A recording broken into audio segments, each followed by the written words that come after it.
करवा चौथ का व्रत कार्तिक मास की कृष्ण पक्ष की चतुर्थी को किया जाता है।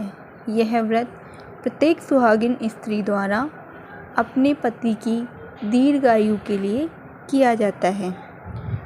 करवा चौथ व्रत की कहानी इस प्रकार है।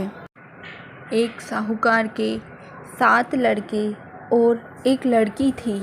एक बार कार्तिक मास की कृष्ण पक्ष की चतुर्थी तिथि को सेठानी सहित उनकी 7 बहुएं और उसकी बेटी ने करवा चौथ का व्रत रखा।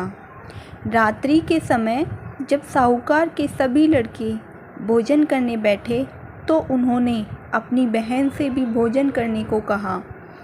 इस पर बहन ने कहा, भाई अभी चांद नहीं निकला है, चांद के निकलने पर उसको अर्घ्य देकर ही मैं आज भोजन करूंगी। साहूकार के बेटे अपनी बहन से बहुत प्रेम करते थे। उन्हें अपनी बहन का भूख से व्याकुल चेहरा देखकर बेहद दुख हुआ। साहूकार के बेटे नगर के बाहर चले गए और वहां एक पेड़ पर चढ़कर आग जला दी। घर आकर उन्होंने अपनी बहन से कहा, देखो बहन, चांद निकल आया है, अब तुम अर्घ्य देकर भोजन ग्रहण करो। साहूकार की बेटी ने अपनी भाभियों से कहा, देखो भाभी, चांद निकल आया है, तुम भी अर्घ्य देकर भोजन कर लो। ननद की बात सुनकर भाभियों ने कहा, बहन अभी चांद नहीं निकला है, तुम्हारे भाइयों ने धोखे से आग जलाकर उसके प्रकाश को चांद के रूप में दिखाया है।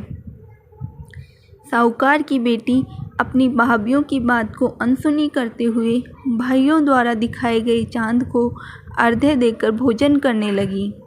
इस प्रकार करवा चौथ का व्रत भंग करने के कारण विघ्नहर्ता भगवान श्री गणेश साहूकार की बेटी पर अप्रसन्न हो गए। गणेश जी की अप्रसन्नता के कारण उस लड़की का पति बीमार पड़ गया और घर में बचा हुआ सारा धन उसकी बीमारी में लग गया। साहूकार की बेटी को जब अपने किए हुए दोषों का पता लगा तो उसे पश्चाताप हुआ। उसने गणेश जी से क्षमा प्रार्थना की और फिर से विधि विधान पूर्वक चतुर्थी का व्रत शुरू कर दिया। उसने वहां उपस्थित सभी लोगों का श्रद्धापूर्वक आदर किया और उनका आशीर्वाद ग्रहण किया। इस प्रकार उस लड़की के श्रद्धा भक्ति भाव को देखकर भगवान गणेश जी उस पर प्रसन्न हो गए और उसके पति को जीवन दान प्रदान किया। उसे सभी प्रकार के रोगों से मुक्त करके धन संपत्ति और वैभव से युक्त कर दिया।